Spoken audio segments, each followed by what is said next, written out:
Bonjour, est-ce que en ce mois où on parle beaucoup d'objectifs, vous avez déjà réfléchi aux difficultés, aux problèmes que vous pourriez rencontrer? Parce qu'on s'est rendu compte que lorsqu'on a un objectif, un projet en tête, souvent on pense aux différentes étapes, à ce qu'on va utiliser, à ce qu'on doit demander comme aide, soutien, que ce soit financier, juridique, technique, peu importe.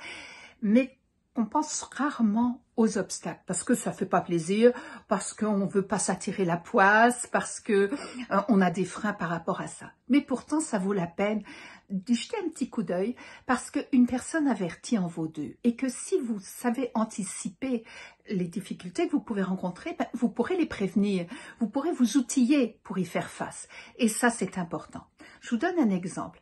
Une personne qui se lancerait dans l'agriculture, dans tout ce qui pourrait être toucher la nature, eh bien, si elle ne tient pas compte qu'il peut y avoir de la sécheresse, si elle ne tient pas compte qu'il peut y avoir des inondations, si elle ne tient pas compte qu'il peut y avoir des gros changements de température ou des maladies qui atteignent certaines plantes comme le mildiou pour les vignes, c'est sûr qu'elle risque d'avoir des très très gros problèmes. Et c'est valable pour tous les objectifs que vous allez mettre en place.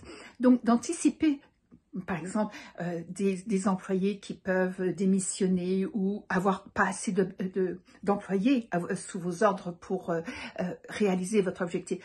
Un associé qui tombe malade ou qui désiste, un problème juridique, un problème financier, un problème technique. Si vous les anticipez sans vous programmer pour ça, mais juste dire, ok, si jamais j'ai telle difficulté, qu'est-ce que j'ai comme outil ou comme solution? Eh bien, vous serez beaucoup mieux préparé.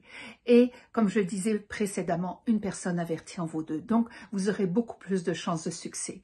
C'est pourquoi, cette semaine, vous aurez un nouvel article que je viens d'écrire, que vous pourrez lire demain sur les différents réseaux sociaux, et sur mon nouveau site, stratégieevolution.com, où je détaille un peu la plupart des obstacles, des difficultés que l'on peut rencontrer, disons celles qui sont les plus fréquentes, parce qu'il y en a évidemment une multitude, et avec des solutions bien sûr, pour que vous puissiez aller plus de l'avant.